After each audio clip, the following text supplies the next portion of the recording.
Fala aí, galerinha, bom dia, boa tarde, boa noite, professor Rafael aqui, e no vídeo de hoje a gente vai discutir a chamada Reforma Protestante. Para fazer isso, a gente vai dividir esse vídeo em basicamente duas partes. Nessa primeira parte, a gente vai falar das principais causas da Reforma Protestante e de como a Europa, basicamente do século XV e do século XIV, contribuiu para que no século XVI surgissem, obviamente, uma série de questionamentos ao cristianismo. Depois a gente vai falar dos principais reformadores, dos pais das reformas protestantes. Martinho Lutero, que viveu na região onde hoje é a Alemanha, e do outro lado, João Calvino, que viveu muito tempo na França e depois foi para a Suíça.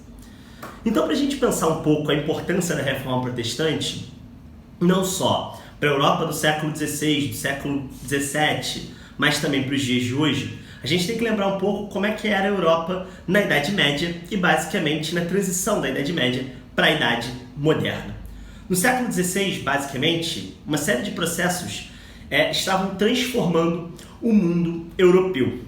A gente já tinha tido, obviamente, as grandes navegações, uma série de expedições que levaram o homem a descobrir um novo mundo, como disse Shakespeare, poeta renascentista, um admirável mundo novo. Vimos também a organização do movimento renascentista, que espalhou as ideias humanistas por toda a Europa e mudou a relação do homem com Deus e com o mundo. E por último, e não menos importante, vimos o surgimento do sistema de governo absolutista, que vai concentrar enormemente o poder nas mãos do rei. Basicamente, a gente viu como, no caso do Renascimento e, sobretudo, da chamada Revolução Científica, que se organiza a partir do Renascimento, várias invenções vão mudar a relação do homem com a produção e com a circulação do conhecimento. A principal delas foi, basicamente, em meados do século XV, a invenção da imprensa, que vai significar para os homens e para as mulheres europeias uma possibilidade de expansão e de maior circulação de livros e, portanto, de conhecimentos científicos ou mesmo teológicos. Em certo sentido, então, a invenção da prensa vai permitir com que surjam novas e muito mais cópias da Bíblia, que poderão ser lidas, ou seja, basicamente vai surgir ali por volta do século XV e do século XVI o desejo entre vários clérigos da Igreja Católica de formular novas interpretações para a Bíblia. Exemplos disso são, por exemplo, o teólogo Pedro Valdo, John Wycliffe ou Jan Hus, de várias localidades diferentes da Europa. Nesse sentido, então, há essa necessidade de novas interpretações da Bíblia e esse desejo de repensar e de melhorar, obviamente, o cristianismo, promovido pela maior circulação da Bíblia na Europa. Nós temos também outro fator que vai contribuir muito para a Reforma Protestante, que é o fato do clero católico, sobretudo a partir da Baixa Idade Média, estar se tornando um clero extremamente corrupto. Um clero que não seguia os preceitos que a própria Igreja Católica defendia. Como exemplo disso, a gente tem as práticas que eram conhecidas como nicolaísmo. O que era o nicolaísmo? O nicolaísmo era a prática de um sacerdote católico ter uma esposa, não oficialmente, porque isso era proibido, mas de não respeitar o celibato. Basicamente, isso era extremamente comum. Papas tinham amantes e tinham filhos bastardos com essas amantes, que eram basicamente reconhecidos por boa parte do restante do clero. Isso ofendia a moral de alguns desses teólogos, sobretudo de pessoas que estavam ligadas ao baixo clero.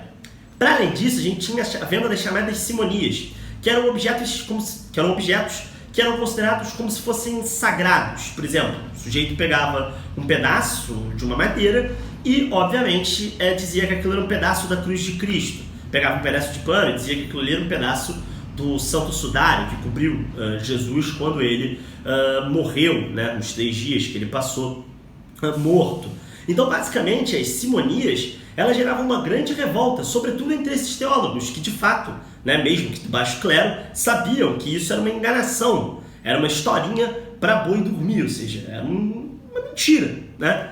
E por último, não menos importante, a partir do século XV vão se agravar as chamadas vendas de indulgência, que são as vendas de cartas que bispos católicos e o próprio Papa poderiam entregar para um fiel, dizendo que ele estava perdoado de todos os seus pecados. Basicamente, as vendas de indulgências vão se espalhar enormemente, sobretudo para financiar uma vida extremamente luxuosa que o clero católico tinha e experimentava na virada do século XV para o século XVI. Basta pensar que a Igreja Católica, naquele momento, era dona de 1/3 das terras da Europa. Direta ou indiretamente, boa parte da nobreza europeia era vassala dos católicos. Então, em certo sentido, a Igreja Católica era extremamente rica e se distanciava muito do que for a Igreja Católica durante o período do Império Romano, ou seja, a Igreja que nasceu como a defensora dos pobres e, de fato, dos oprimidos, né? Então a população ela estava ficando cada vez mais descontente, não só com essa opulência, ou seja, com essa riqueza da Igreja Católica, com esse desvio moral dos padres e, obviamente, sobretudo dos bispos e dos papas, mas também e especialmente com o fato de que a Igreja Católica cobrava uma série de impostos, que podem ser resumidos basicamente no dízimo, mas existiam outras obrigações que vocês podem ver aqui do lado. Então, basicamente, isso desagradava a população europeia. A isso soma-se o fato de que naquele momento as monarquias nacionais europeias estavam ganhando muita força. Inglaterra, França, Espanha, Portugal estavam experimentando, obviamente, o surgimento das chamadas monarquias absolutistas. Os reis ganhavam muita força e, naquele momento, a ideia de obedecer a um rei começava a competir com a ideia de obedecer o Santo Padre, ou seja, o Papa. Nesse sentido, é que a Europa vai começar a testemunhar uma série de contestações a essa fé católica que era compreendida por parte da população europeia e parte do próprio clero católico como uma fé corrompida. O primeiro desses caras que vão contestar a Igreja Católica é um monge agostiniano chamado Martinho Lutero. Lutero, obviamente, que era da região onde hoje a gente convenciona chamar de Alemanha, não existia naquela época. Basicamente era um monge agostiniano que habitava na cidade de Wittenberg. A cidade de Wittenberg fazia parte do Sacro Império Romano Germânico. Esse império ficava onde hoje se encontra a Alemanha. Lá em Wittenberg, Lutero, que era o sacerdote da cidade, vai testemunhar em 1517 a chegada de um emissário do Papa, à época um camarada chamado Leão X. O Papa, à época, havia enviado esse emissário com o objetivo de vender cartas de indulgência para a população de Wittenberg com o interesse de conseguir dinheiro para construir a Basílica de São Pedro, em Roma, que existe até hoje. Basicamente, então, esse enviado do Papa coloca sua banquetinha na frente da igreja da Catedral de Wittenberg e basicamente começa a vender as cartas de indulgência. Lutero, olhando para aquilo, vai achar tudo aquilo um absurdo e vai, portanto, decidir escrever a sua mais canônica obra, as chamadas 95 Teses de Martinho Lutero. Nessas 95 teses, Lutero basicamente questiona todas as práticas imorais da Igreja Católica. E mais do que isso, questiona frontalmente a ideia de que o Papa seria mais poderoso do que qualquer outra pessoa a ponto de poder perdoar alguém. Ele não só criticava a venda do perdão, mas a própria ideia de que o Papa, que era tão humano quanto qualquer outro indivíduo, pudesse vender o perdão para essas pessoas. Obviamente, ele simbolicamente prega, e aí esse pregar tem duplo sentido, né? Porque as pessoas pensam que ele pregou com um martelo, mas na verdade não. Pregava no sentido de pregação. Prega suas teses na frente da catedral e, obviamente, a rapaziada, né, que estava ali acha aquilo interessante. Tendo notícia de que Lutero havia feito isso, o Papa ameaça Lutero. Fala, olha, se você não retirar o que você disse, a gente vai te excomungar. Lutero não só mantém o que disse, como desafia o Papa. Desafia o Papa a um debate. Lutero disse que retiraria aquilo que tinha escrito nas 95 teses, desde que o Papa o comprovasse que ele estava errado. Uma comprovação que deveria vir com base nas escrituras. Basicamente, por volta de 1520, o imperador do Sacro Império Romano Germânico, um cara chamado Carlos V, convoca uma reunião, um congresso entre os príncipes eleitores do Sacro Império Romano Germânico, que era, obviamente, o Congresso de Worms, conhecido como a Dieta de Worms. Na Dieta de Worms, Carlos X, representante do Papa, vai questionar Lutero sobre as suas 95 teses. Lutero não só não retira o que disse, como reafirma. Naquele momento era muito óbvio, né? O Papa manda um envio, um pedido, né? Uma bula papal, em que ele excomunga, ou seja, expulsa Lutero da Igreja Católica. Lutero pega a bula em Wittenberg e queima essa bula. Naquele momento, Lutero tinha tudo para terminar como outros opositores da Igreja, que foram queimados pelo Tribunal da Santa Inquisição. Bom, surpresa, Lutero não termina assim. Bom, você deve estar se perguntando, o que Lutero tinha de tão especial para não ser o último floquinho de neve do inverno e resistir, sobreviver ao Tribunal da Santa Inquisição? Simples. Aquilo que Lutero pregava foi muito bem recebido entre parte da grande nobreza do Sacro Império Romano Germânico, que se interessava muito por uma nova religião. Uma religião que tirasse, sobretudo, do imperador à época, do Carlos V, que era da família dos reis da Espanha, um poderoso reino naquela época, o poder sobre o Sacro Império Romano Germânico. O principal desses príncipes era o príncipe da Saxônia, uma região que hoje fica ali ao sul da Alemanha, na fronteira com a Áustria, que era um cara chamado Frederico III. O Frederico III ele vai começar a proteger Lutero, então, obviamente, essa proteção vai impedir que Lutero seja queimado vivo ou afogado, que eram as formas pela qual a Inquisição matava os seus opositores. Basicamente, então, Lutero, a partir de 1521, janeiro de 1521, quando for definitivamente excomungado, vai começar a pregar uma nova fé. Se até aquele momento ele queria reformar o catolicismo, a partir daquele momento ele vai pregar um novo cristianismo, uma nova forma de se acreditar nas palavras de Jesus Cristo expressas na Bíblia. Essa nova forma vai reconhecer apenas a Bíblia como a única fonte da fé. E vai dizer que a salvação humana ela se dá a partir da fé em Deus e de nenhuma outra forma possível. Ele vai reconhecer apenas como sacramentos, como rituais sagrados da religião, o batismo, que você faz quando você nasce, e a Eucaristia, que é a comunhão. Ele vai, obviamente, acabar com todos os outros 5 sacramentos que eram católicos, né? Da Igreja Católica. Você pode ler aqui do lado. Então, basicamente, para além disso, Lutero vai defender, e isso vai agradar muito os príncipes do Sacro Império Romano Germânico, que o culto, o rito religioso, seja realizado na língua nacional. O Lutero, inclusive, vai ser o primeiro sujeito a traduzir a Bíblia do latim, que ninguém sabia ler naquela época, para as chamadas línguas vernáculas, que eram as línguas comuns, como, por exemplo, a língua do Lutero, o alemão. Nesse sentido, então, basicamente, a ideia do Lutero, né, a ideia do pensamento do Lutero, da ética, né, da forma de pensamento luterana era a seguinte: era a ideia de que o homem ele era justificado pela fé e não pela sua obra, ou seja, não adiantava nada você erigir catedrais em nome de Jesus, em nome de Deus, se você não tinha fé, se você não agia de fato como um bom cristão. Nesse sentido, as pregações de Lutero vão gerar um verdadeiro rebuliço na região do Sacro Império Romano Germânico.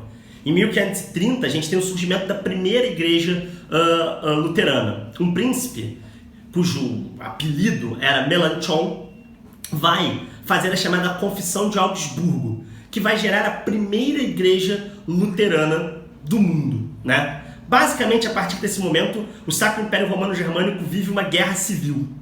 Ao mesmo tempo, antes, na década de 20, algumas pessoas, sobretudo camponeses, vão começar a ver na Reforma Protestante do Lutero uma espécie de oportunidade para mudança social. Esses camaradas vão ficar conhecidos como os anabatistas. Eles vão ser liderados por um teólogo que vai seguir o Lutero, chamado Thomas Müntzer. O Lutero, óbvio, vai se afastar dessa gente. A ideia do Lutero era criar um novo cristianismo, uma nova religião cristã para os nobres, e não para os camponeses. Basicamente, essas revoltas camponesas que vão começar a se organizar a partir de 1525 vão, logicamente, trazer uma grande desordem para o Sacro Império Romano Germânico e, consequentemente, para a Europa. Essas revoltas vão ser duramente reprimidas. E, obviamente, somando essas revoltas com a Guerra Civil do Sacro Império Romano Germânico, a Reforma Protestante tem no seu começo, de fato, um conflito que vai ser marcado, que vai marcar basicamente essa Europa moderna. De um lado, os chamados protestantes, que se recusavam a reconhecer a fé católica, por isso conhecidos como protestantes, e do outro lado, os católicos, que eram, obviamente, a força hegemônica até aquele momento. A grande questão é que com a invenção da imprensa, que vocês já viram na nossa aula de Revolução Científica, o conhecimento e as obras do Lutero começam a circular na Europa e começam a chegar em outros lugares. Vão chegar, sobretudo, no vizinho do Sacro Império Romano Germânico, que era a França. Na França, essas ideias vão ganhar muita força com um cara chamado João Calvino. O Calvino ele vai ser, a partir dos anos 30, 1530 mais ou menos, no século XVI, ele vai começar a ser o principal intérprete do Lutero na França. Vai, inclusive, aconselhar o reitor da Universidade de Paris a fazer um discurso defendendo o protestantismo. Lógico, Calvino e o próprio reitor da Universidade de Paris vão ser expulsos da França, à época governada por Francisco I de Valois, um rei católico. Ele vai se exilar, portanto, na Suíça. E em 1535, Calvino vai escrever o principal livro do protestantismo, juntamente com as 95 teses, que é a instituição da religião cristã. Nesse livro, Calvino defende não apenas o protestantismo, como ele aprofunda na visão dele a reforma protestante. Ele vai reforçar a ideia de que a Bíblia ela é a única fonte de fé. Mas para o Calvino, ao contrário do que para o Lutero, todos os lugares são a casa de Deus. Então, para ele, a igreja não deveria ser uma instituição poderosa, mas, na verdade, as cerimônias religiosas poderiam ser ministradas por qualquer pessoa, desde que essa pessoa fosse uma pessoa que tivesse conhecimento da Escritura e que, basicamente, fosse um fiel, alguém que tivesse, de fato, muita fé em Deus. Para Calvino, e esse é o principal ponto do calvinismo, a salvação ela não se dava pela sua conduta em vida. Calvino vai desenvolver uma ideia que é a ideia da predestinação, ou seja, de que os homens e mulheres já nascem com o seu destino traçado. Se você vai ser salvo na vida após a morte, ou se você vai arder no mármore do inferno, para eles não existia purgatório, nem para o Calvino e nem para o Lutero, basicamente é Deus quem decide. Então, ao contrário do que para o Lutero, você poderia ter uma vida em fé e ser salvo, para o Calvino não. Para o Calvino, basicamente, você tinha o seu destino dado de antemão. E é essa ideia de predestinação, que vai dizer um sociólogo que é um dos grandes intelectuais da história da humanidade, um alemão chamado Max Weber, ele vai escrever um livro chamado A Ética Protestante e o Espírito do Capitalismo. O Weber vai dizer que essa ideia da predestinação, contida na instituição da religião cristã do Calvino, gera algo que ele vai chamar de disciplina protestante. Na verdade, ele chama de ascese protestante, eu estou traduzindo para vocês. O que seria a disciplina protestante? Basicamente, para o Calvino, a única forma que você tinha de tentar realizar a vontade de Deus para você no mundo era trabalhar. O trabalho ele desocupava a sua cabeça dessa questão importante, dessa questão temerosa, inclusive, que apavorava os homens, que era, de fato, se você seria salvo ou se você iria para o inferno. Como você não tinha como saber isso, só te restava o trabalho. Você tinha que realizar a vontade de Deus no mundo. E a vontade de Deus no mundo, obviamente, ela era desconhecida. Então, como essa vontade de Deus ela era desconhecida, tudo o que você poderia fazer é tentar se aproximar dela. E a melhor forma para fazer isso era trabalhando. Não só trabalhando, mas não ostentando o lucro que você tinha, ou seja, não pegando esse lucro e tendo uma vida de luxo, como fazia a Igreja Católica. O fruto do seu trabalho, ele era justo. O lucro que você tinha do seu trabalho, vindo do seu trabalho, ele era justo. Entretanto, você não podia pegar esse lucro e ter uma vida de ostentação, né? Basicamente, sei lá, usando joias e desperdiçando a riqueza que Deus deu para você. Então, em certo sentido, isso vai gerar para o Max Weber, essa ascese protestante, essa disciplina protestante, vai gerar para o Weber aquilo que é o espírito do capitalismo, ou seja, o surgimento do capitalismo, né? Que é, obviamente, a noção de que o lucro que era condenado pela Igreja Católica vai passar a ser valorizado. Ou seja, nós, meras pessoas comuns, na percepção do Weber sobre o Calvino, nós comuns, eu, professor, só podemos realizar a vontade de Deus aqui trabalhando. A gente nem tem como, inclusive, antecipar isso. Isso é um problema de Deus. Quando você morrer, você vai saber se você é salvo e se você não é. Então, nesse sentido, o que isso gera? Isso gera um espírito que é uma coisa que é a base do capitalismo, que é a valorização do trabalho. E mais do que isso, a valorização do resultado do trabalho, que é, obviamente, o lucro. Para o Weber, ao contrário do que para o Karl Marx, o capitalismo ele começa a se consolidar com a reforma protestante, na medida em que se cria uma religião cristã que vai valorizar o trabalho e que vai valorizar e não vai mais condenar o lucro. Basicamente, isso é, de fato, o ponto central das teses e da crença calvinista. Para Calvino, para além disso, só existiam dois sacramentos, tal qual para Lutero, também o batismo e também, obviamente, a comunhão, a Eucaristia. Com a diferença de que o Calvino não acreditava na transubstanciação, ou seja, ele não acreditava que o corpo de Cristo, que a hóstia, se transformava no corpo de Cristo, né? Nem o vinho no sangue de Cristo. Para ele, aquilo era um ritual que representava basicamente a Santa Ceia.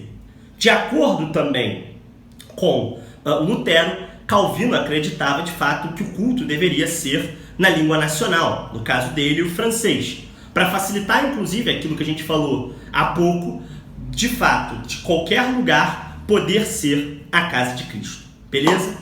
Na próxima aula a gente retoma com os outros reformadores, com a formação do anglicanismo e a reação da Igreja Católica a isso. Se você gostou do vídeo, clica na minha carinha aqui do meu ladinho, né, para se inscrever no canal, curte esse vídeo, comenta nesse vídeo, óbvio, fazendo elogio, e compartilha, beleza? Um abraço!